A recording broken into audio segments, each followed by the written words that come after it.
पेक्षा कमी नाहीये। मूळ रजिस्ट्रेशन 2,63,00,000 होतं, त्याच्यातलं फिल्टर होऊन म्हणजे त्याच्यातले जे अपात्र असतील, कधीच त्या योजनेमध्ये पात्र असणारे नसतील, स्क्रुटिनीमध्ये असतील, हे त्या ठिकाणी करून सुद्धा वेगवेगळ्या विभागांची ज्या वेळेला आम्हाला माहिती मिळते ती आम्ही क्रॉस व्हेरीफाय करत असतो। आणि कधीही म्हणजे आत्ताच्या गेल्या 6 महिन्याच्या कालावधीमध्ये 2,25,00,000 2,30,00,000च्या खाली कधीच लाभार्थी आलेले नाही आहेत। यंदाच्या महिन्याचा आम्ही ऑगस्ट महिन्याचं डीबीटी केलंय, त्याचाही आकडा आम्हाला त्या ठिकाणी 2-3 दिवसामध्येच येईल। त्याच्यामुळे माझी माध्यमांना विनंती राहील की आपण ह्या सगळ्या अशा पद्धतीच्या बातम्या आपण न्यूज चॅनल्स किंवा अशा पद्धतीचा संभ्रम निर्माण करण्यापेक्षा त्याची वास्तविकता आपण बघून घेणं हे नक्कीच गरजेचं आहे। पडताळणीनंतरचा एक तर निकष जे आहेत ते लाडकी बहीणचे कधीच बदललेले नाही आहेत। सुरुवातीपासून जे निकष आहेत ते त्याच प्रमाणामध्ये आहेत। प्रत्येक विभागाकडे आपापली एक रजिस्ट्रेशन असतं, प्रत्येक विभागाकडे आपापला एक डेटा असतो। जसं अन्न व नागरी पुरवठ्याचा आहे किंवा कृषी विभागाचा आहे किंवा माहिती व तंत्रज्ञान विभागाचा असेल, परिवहन विभागाचा असेल, हा जो त्यांचा डेटा असतो याचा कुठल्याही दुसऱ्या विभागाला ॲक्सेस असण्याचं काही कारण नसतं। त्याच्यामुळे महिला व बालविकास विभाग म्हणून आम्ही वेगवेगळ्या ज्या काही विभाग आहेत त्यांच्या ज्या योजना आहेत त्यांच्याकडून त्यांचा डेटा हा मॅच करण्यासाठी मागत असतो।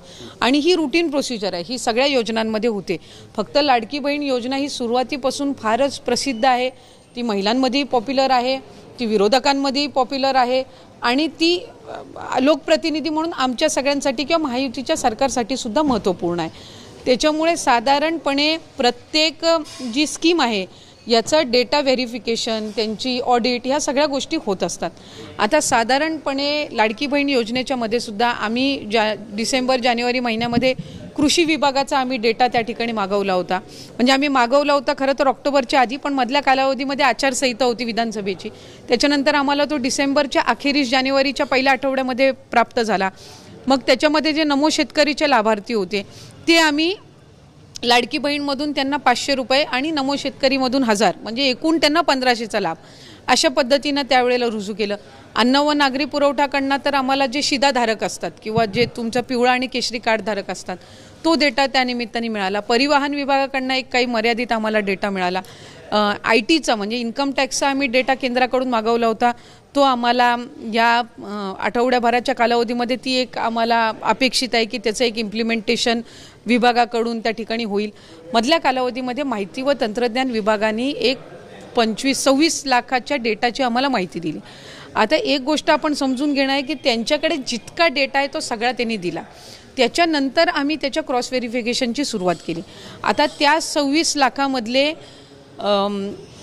2,63,00,000 जे काही रजिस्ट्रेशन झालं होतं याच्यामध्ये सुरुवातीच्या कालावधीमध्येच अपात्र झालेले पण अपात्र ठरवलेले पण बरेच आहेत, कारण तो एक डेटाचा चंक आहे। तर त्याच्यातले त्या 26 लाखामधले 26 लाख काही बाद नाही झालेले आहेत, त्याचं आम्ही क्रॉस व्हेरिफिकेशन ती प्रोसिजर आम्ही केलेली आहे।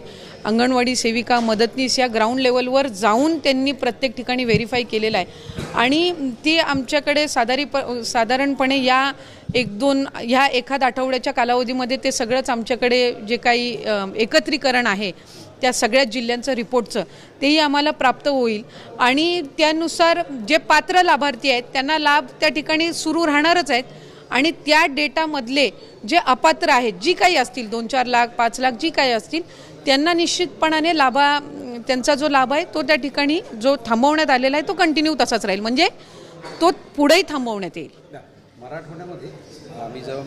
ग्राउंड लेवलचं व्हेरिफिकेशन होईपर्यंत तो आकडा किती आहे हा निश्चित करणं हे आमच्यासाठी किंवा कोणासाठी त्या ठिकाणी चुकीचं ठरणार आहे।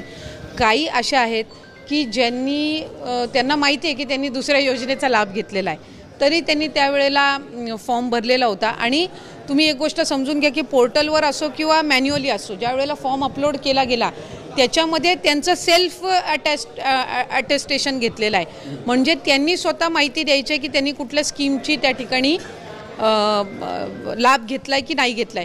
आता आम्हाला जो डेटा वेगवेगळ्या विभागाचा मिळाला तो आम्ही इंटिग्रेट केला, म्हणजे तो आम्ही आमच्याकडे जे रजिस्ट्रेशन झालं त्याच्यामध्ये आम्ही तो इंटिग्रेट केल्यानंतर आम्हाला लक्षात आलं की बाबा ही लाभार्थी जी आहे ही नमो शेतकरीची पण लाभ घेते आणि लाडकी बहीणचा पण लाभ घेते। मग आम्ही त्यांना लाडकी बहीणमधून 500 आणि नमो शेतकरीचा जो 1000 आहे तो त्या ठिकाणी चालू केला। संजय गांधी निराधारचा फिक्स डेटा आहे, त्याच्यामुळे त्याच्यामध्ये जसा त्यांचा बऱ्याचशा वर्षापासून ती असणारी स्कीम आहे, त्याच्यामुळे त्यांचं डेटाचं कन्सॉलिडेशन त्या ठिकाणी आहे. त्याचा तर आता लाभ 1200 आधी होता, पण नंतर तो लाडकी बहीण आलेली असतानाच 1500 झाला होता. त्यामुळे ते लाभार्थी सेम असण्याचं काहीच कारण नाही. काही असे होते ज्यांची 4 व्हीलर होती, त्यांचा डेटा परिवहनकडे नव्हता. त्याच्यामुळे ही ग्राउंड लेवलची स्क्रुटिनी केलेली आहे. आणि मला खात्री आहे की जे अपात्र ठरतील त्यांना माहितीच होतं की कालांतराने ते अपात्र होणार आहेत. शेवटी आपण ज्या वेळेला फॉर्म भरत असतो त्यावेळेला आपल्याला माहिती असतं की आपण कुठल्या तरी स्कीमचा फायदा म्हणजे आपण लाभ घेतोय, आणि तरीसुद्धा आपण हा फॉर्म भरलेला आहे. त्याच्यामुळे असं काही नाही आहे की ते त्यांच्यासाठी पण अनपेक्षितपणाने राहणार आहे.